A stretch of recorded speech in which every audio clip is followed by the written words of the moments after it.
হাইলাকান্দিতে বন্যার তাণ্ডব। বন্যায় বিচ্ছিন্ন হাজার হাজার লোকের যাতায়াতের একমাত্র পথ। বন্যার পর জনগণের দুর্দশা।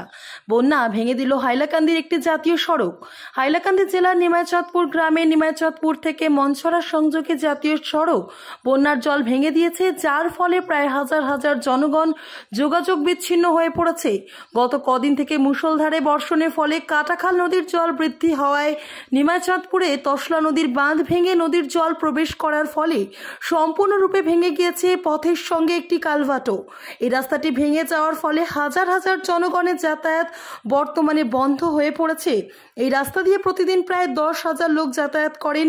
তাছাড়া বিদ্যালয়ের ছাত্রছাত্রীরাও এই রাস্তা দিয়েই আসা যাওয়া করেন। সঙ্গে নিত্যানন্দপুর চিকিৎসালয়ে যাওয়ার ও একমাত্র রাস্তা এটাই। কিন্তু রাস্তাটি ভেঙে যাওয়ার ফলে বহু অসুবিধার সম্মুখীন হয়েছেন এই অঞ্চলের জনগণ, যার জন্য জেলা প্রশাসন ও অসম সরকারকে এই রাস্তাটি অতি শীঘ্রই মেরামতি করার দাবি জানিয়েছেন স্থানীয় জনগণেরা। নিমাইচাঁদপুর তসলাখাল পার্ট 2 কি হয়েছে? এটা তো কাটাখাল নদীর ফ্লাডের কারণে এই ব্রিজটা তছনছ হয়ে গেছে।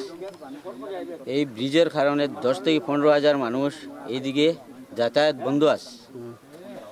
বা একটা হসপিটাল আছে এইদিকে, নিত্যানন্দপুর হসপিটাল আছে, একটা হাই স্কুল আছে, একটা নিমাইচাঁদপুর হাই স্কুল আছে। ছাত্রগুলার এত বেশি অসুবিধা, আপ ডাউন কোনো রকম করতে পারে না, এই নৌকার দ্বারা আপ ডাউন চলে। বা মানুষগুলাও এইদিকে গাড়ি রাখিয়া ফেরি দিয়া নৌকায় বাজারও আর যার, বা স্কুলেও ছাত্রগুলাও আর যার। এই রাস্তাটা কোথা থেকে কোথা পর্যন্ত যায়? এই রাস্তাটা খালাছড়া বাজার থেকে গুদামঘাট ফেরিঘাট পর্যন্ত। সরকারের কাছে কি অনুরোধ জানাবেন? সরকারের কাছে তো অনুরোধ, এই রাস্তাটা